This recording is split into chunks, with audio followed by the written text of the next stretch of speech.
નમસ્કાર, મારું નામ ચારા નીતેશભાઈ સાવળાભાઈ છે. અમે બધા ધોરણ 6 માં ભણીએ છીએ. નમસ્તે, મારું નામ મચાર મીરભાઈ મુકેશભાઈ છે. નમસ્તે, મારું નામ વોરા નિકેન્દ્રભાઈ અરવિંદભાઈ છે. નમસ્તે, મારું નામ મનોજભાઈ છે.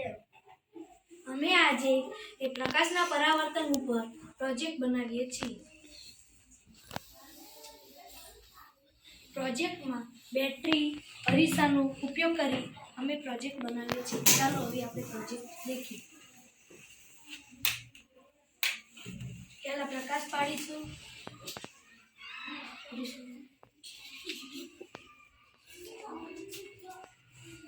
ત્યાં પછી હવે પછી બીજો જ્યાં પ્રકાશ પડે ત્યાં અમે બીજો અરીસો મૂકીશું.